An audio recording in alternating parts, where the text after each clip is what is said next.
안녕하세요. 대단히 반갑습니다. 슬픔을 함께 나누는 공동체 배철현. 아테네 공연장 시민들은 여기에 모여 비극을 보고 함께 눈물을 흘리며 공동체로서의 결속을 다졌다. 비극의 주인공은 희생양이었다.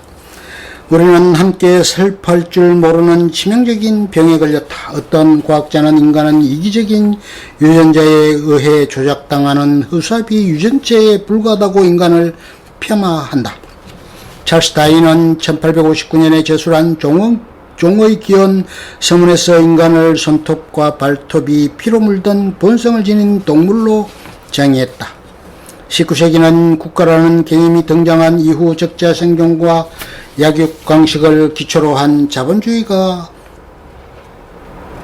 개인 우선주의와 자국 우선주의를 낳았다. 국가는 무엇이며 그 안에 거주하는 국민이란 무엇인가? 우리는 한을 잃고 분노에 기댔다. 국가에 대한 여러 가지 정의가 있겠지만 나는 국가를 집단적으로 당한 어떤 비극적인 사건에 대해 함께 슬퍼하는 공동체라고 정의한다. 우리는 수천 년 동안 지형적인 특수성 때문에 강대국에 둘려 수많은 외세의 침입을 당하는 수밖에 없었다. 질곡과 회한의 세월을 견뎌왔다. 우리에겐 한이란 독특한 유전자가 있다.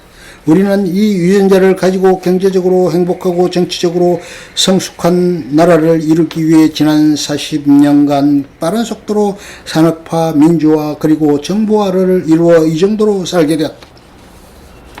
우리에게 다가온 갑작스러운 경제적인 풍요는 우리 문화화에서 함께 슬퍼하는 한을 몰아내고 그 대신 개개인이 적극적이고 사사로운 일에 감정적으로 반응하는 분노를 수용하였다. 이 분노에 쌍둥이 동생이 있다. 바로 망각이다. 망각은 과거를 송두리째 버리고 그 순간 그저 웃고 떠드는 가벼움을 선사했다. 우리가 매일 상당한 시간을 할애하는 TV는 남을 흉내내거나 남이 먹거나 노는 모습을 보고 웃거나 현실을 망각하기 위한 판타지를 파는 프로그램으로 가득 차 있다. 쉽게 화내고 가볍게 웃고 마는 문화, 스마트폰을 하루 종일 보는 문화가 급속도로 자리 잡았다. 함께 슬퍼하는 것이 어색하다.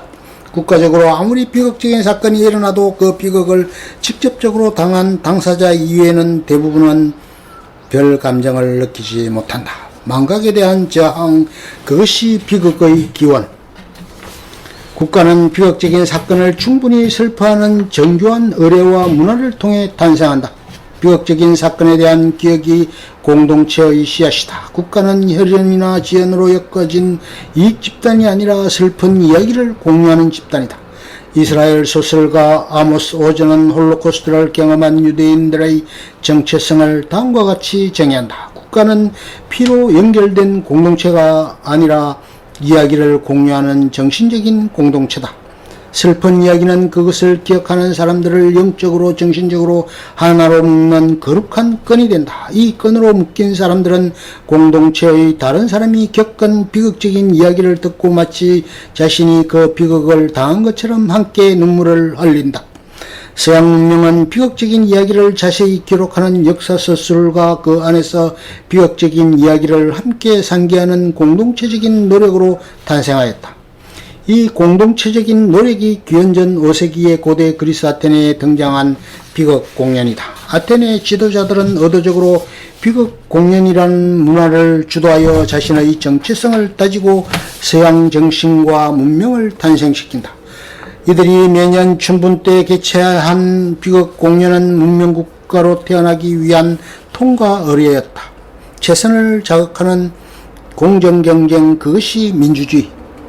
고대 그리스인들은 가장 감동적인 비극을 무대에 올리기 위해 공정한 경쟁이라는 도구를 사용하였다. 고대 그리스로 경쟁을 아곤이라 부른다. 아곤은 이 당시 시작된 올림픽 경기, 전차 경주, 합창 경연 그리고 비극 경쟁에 모두 사용된 핵심 단어다. 오늘날 예를 찾자면 올림픽 경기, 포뮬러 1 자동차 경기, 노벨 문학상을 타기 위한 경쟁, 오페라와 발레 경연대회다. 이 문화들을 관통하는 하나의 정신이 바로 공정경쟁이다. 누구나 사회적 지위와는 상관없이 참여하여 자신의 최선을 무대에 올린다. 공정한 경쟁을 통해 고대 그리스가 정치적으로 발견한 것이 바로 민주주의다. 20세기 초까지 거의 모든 국가들이 왕정국가였는데 아테네인들은 이미 기원전 5세기에 새로운 정치제도를 실험하고 있었다. 그 근간이 바로 경쟁이었다. 우리는 자신의 최선을 보이는 비극배우, 작가, 운동선수, 가수를 보고 눈물을 흘린다. 그들은 우리 각자 안에 숨겨진 최선을 자극하여 우리도 그런 삶을 살 수 있다고 격려하기 때문이다. 경쟁을 통해 인간 안에 잠재된 탁월함과 최선이 발현된다. 고대 그리스인들이 무대에 올린 작품은 희극이자 비극이었다. 아테네 시민 거의 모든 사람들이 원형극장에 모여 함께 비극 작품을 숨죽여 보았다. 이들은 대부분 참전 용사들이다. 비극이란 한자는 비극 공연의 목적을 담고 있다. 슬픔을 의미하는 비에는 자신이 당한 어려운 처지에 대한 감정적인 반응이나 신세 한탄을 넘어서는 숭고한 의미가 숨어있다. 자신이 아닌 타인의 슬픔을 자신의 슬픔으로 생각하는 어진 마음이다. 비극이란 연극 공연을 통해 타인의 슬픔을 자신의 슬픔으로 만들려는 공동체적인 수련이다. 불교에서도 해탈의 경지에 도달한 사람이 체득한 네 가지 마음이 있다. 자비희사다.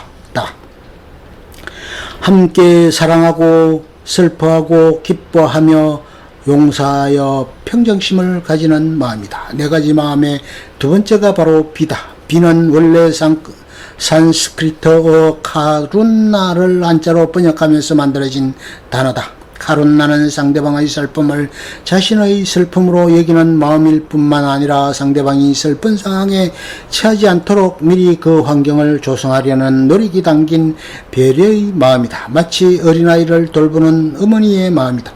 아이가 아플 때 그 순간 어머니가 느끼는 마음이다. 비극의 주인공은 희생양. 고대 그리스인들은 비극을 트라고디아라고 불렀다. 영어 트레지디가 이 단어에서 유래하였다. 트라고디아의 원래 의미에 대해 여러 가지 설명이 있다. 그 설명들 중 하나가 염소 트라거를 위한 노래 아오이디아다.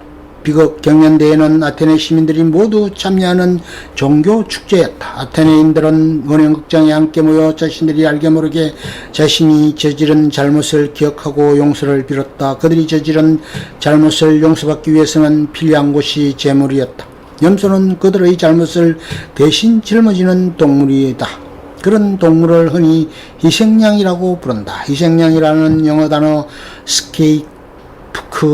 스케이프고트의 정확한 번역은 희생염소다. 비극 공연이라는 희생제사 의례에 참여한 관객들은 비극 공연의 주인공을 희생염소라고 여겼다. 관객들은 비극의 주인공이 겪는 비극을 관찰하면서 두 가지 감정에 휩싸인다. 첫 번째는 주인공의 비극이 자신에게도 똑같이 일어날 수 있다는 공포에 사로잡힌다. 관객의 비극 공연에 몰입하면서 자기중심적인 이심으로부터 탈출하는 황홀경을 경험한다. 관객이 배우와 자신을 하나라고 묵는다. 그 순간에 비극이 가져다주는 공포가 관객에게 고스란히 엄습한다. 공포는 황홀경을 가져다주는 선물이다. 두 번째는 공포를 통해 배우의 감정이 나의 감정이 된다. 이런 감정의 완벽한 전이를 연민이라고 부른다. 관객이 연민의 단계에 도달하면 주인공의 희로애락이 바로 관객의 희로애락이 된다. 고대 아테네 시민들 모두가 비극 공연을 보면서 집단적으로 공포와 연민을 느낀다. 그들은 공포와 연민을 통해 공동체 정체성을 획득하여 자신들이 지닌 불필요한 죄책감을 씻어버린다. 우리는 이 씻어버림을 카타르시스라고 부른다. 최초의 비극 아이스킬로스의 페르시아인들. 최초의 그리스 비극 작품은 기원전 472년 아테네에서 디오니소스 축제에서 초연된 페르시아인들이다. 고대 그리스의 위대한 세 명의 위대한 비극 작가들이 있다. 시대선으로 아이스킬로스, 소포클레스, 에우리피데스이다. 그리스 비극은 대부분 그리스 신화나 전설에 등장하는 내용을 각색한 작품이다. 그러나 페르시아인들만은 예외다. 페르시아인들은 고대 그리스의 최초의 작품이자 아테네와 그리스가 자기의 정치성을 형성하기 시작한 역사적인 사건을 다룬 유일한 작품이다. 아이스킬로스는 기원전 480년에 일어난 페르시아 제국과 아테네를 중심으로 결성된 그리스 연합군이 살라미스 해협에서 격돌한 살라미스 해전을 다뤘다. 작가 아이스킬로스는 기원전 490년 그 유명한 마라톤 전투에서 참전 군인이었다. 아테네는 아이스킬로스 작품을 무대에 올리는 비용을 지불하기 위해 후원자를 지목한다. 그 후원자가 바로 아테네의 민주주의를 완성시킨 페리클레스다. 후원자를 코레고스라고 부른다. 코레고스는 무대장치, 배우, 합창대, 오케스트라, 월급 등 비극이 무대에 올리는 데 필요한 모든 비용을 지불한다. 아이스킬로스와 페리클레스의 만남으로 아테네 기적이 시작되었다. 이들은 그리스인들이 한 명도 등장하지 않으며 더욱이 자신들의 원수인 페르시아인들만 등장하는 페르시아인들을 통해 무엇을 전달하려 했을까?